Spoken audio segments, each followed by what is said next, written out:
भागलपुर से दूर एक छोटे से कस्बे को जाने वाली एकलौती ट्रेन आधी दूरी तय करने के बाद पिछले 2 घंटे से इंजन में खराबी की वजह से रुकी हुई थी।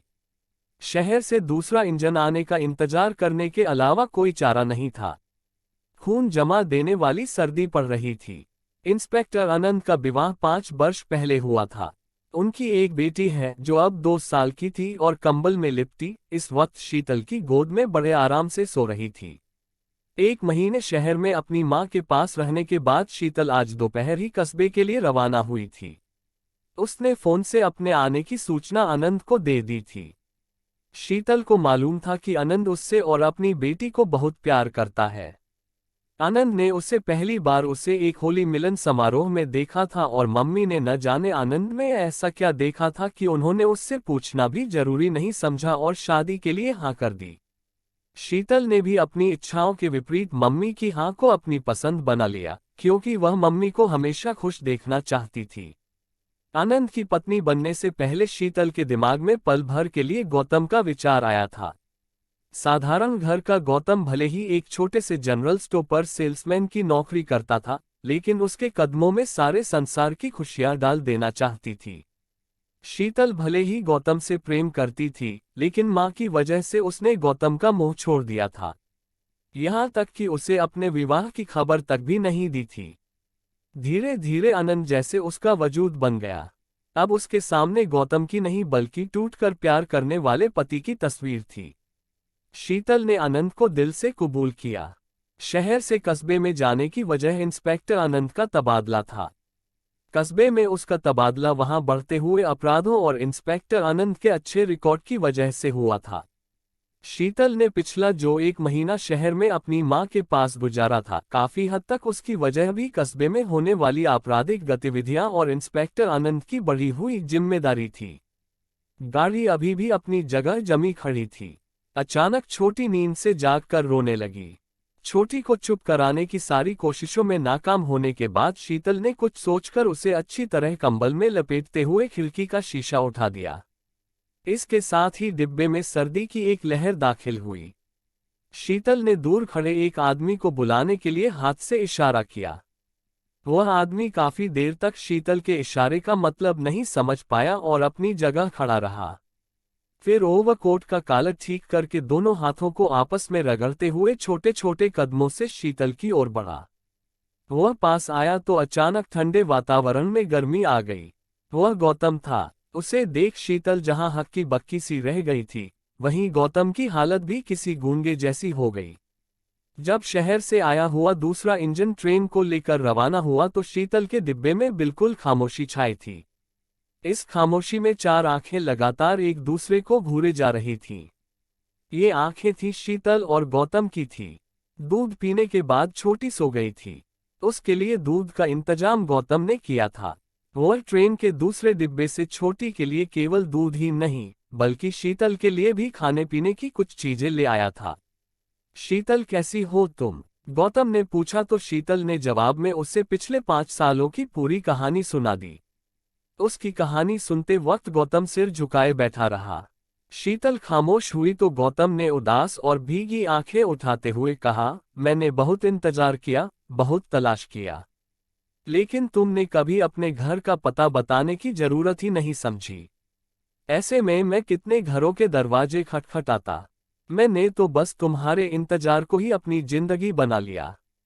गौतम थोड़ी देर चुप बैठा कुछ सोचता रहा। फिर अचानक उसने शीतल से पूछा, आनंद कैसा पति है? क्या वह तुमसे उतना ही प्रेम करता है जितना मैंने किया था? आनंद बहुत अच्छा और प्यारा इंसान है, एक आइडियल पति। शायद वह मुझे तुमसे भी ज्यादा मोहब्बत करता है, इसीलिए मैं तुम्हें भूलने में कामयाब रही। शीतल ने गौतम से नजरें चुराते हुए जवाब दिया तो दोनों के बीच एक बार फिर पूरी तरह खामोशी छा गई। ऐसा लगा जैसे दोनों बात करना भूल गए हों। गौतम, तुमने शादी कर ली? काफी देर बाद शीतल ने छोटी के माथे को चूमते हुए सवाल किया। नहीं, मैं शादी तो तब करता जब मुझे वह लड़की मिलती जो मेरे दिलो दिमाग में बसी थी, जिससे मुझे मोहब्बत थी। आज तक उसी लड़की को तलाश कर रहा था। उसकी निशानी के तौर पर मेरे पास एक फोटो के अलावा कुछ नहीं था। गौतम ने सिर झुकाए झुकाए टूटे शब्दों में अपनी बात खत्म की और जेब से पर्स निकालकर शीतल के सामने खोल दिया। पर्स के अंदर दाईं ओर लगे प्लास्टिक कवर के नीचे शीतल की 5 साल पुरानी मुस्कुराती हुई फोटो लगी थी। उसकी यह फोटो गौतम ने एक पार्क में खींची थी, तब जब शीतल उससे मोहब्बत करती थी।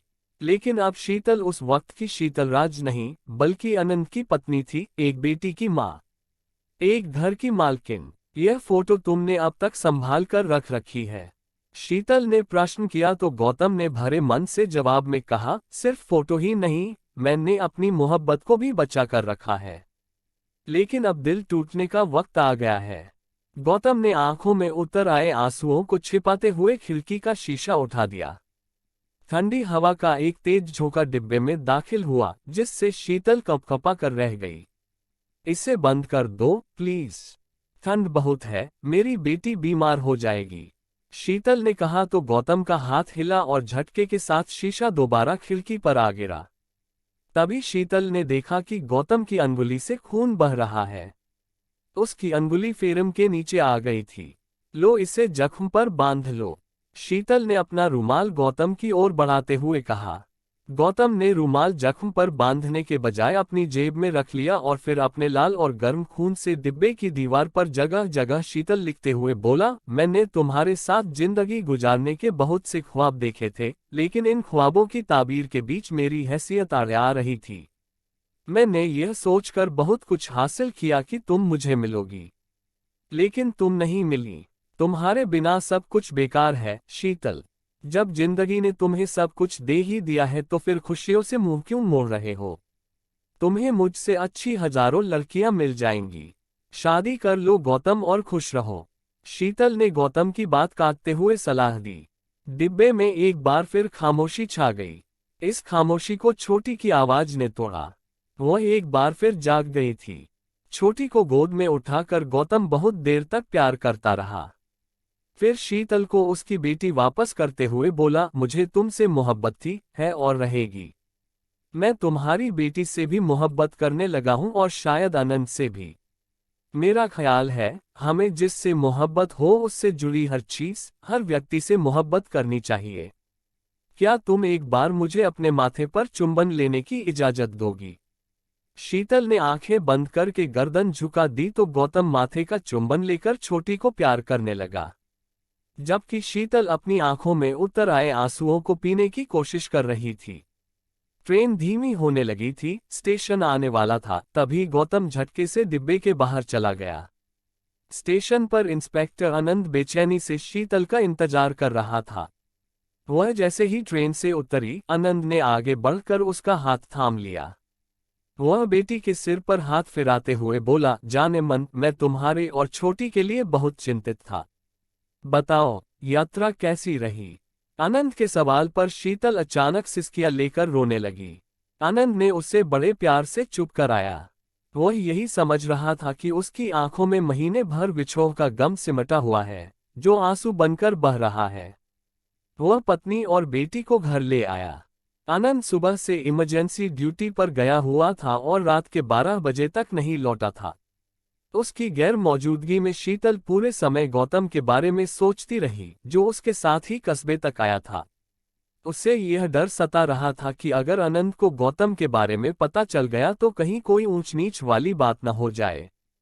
हालांकि गौतम ने घर आने या आइंदा मुलाकात के बारे में कुछ नहीं कहा था।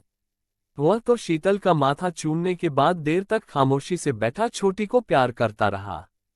शीतल ने कई बार उससे बात करनी चाहिए थी, लेकिन उसकी खामोशी नहीं टूटी थी।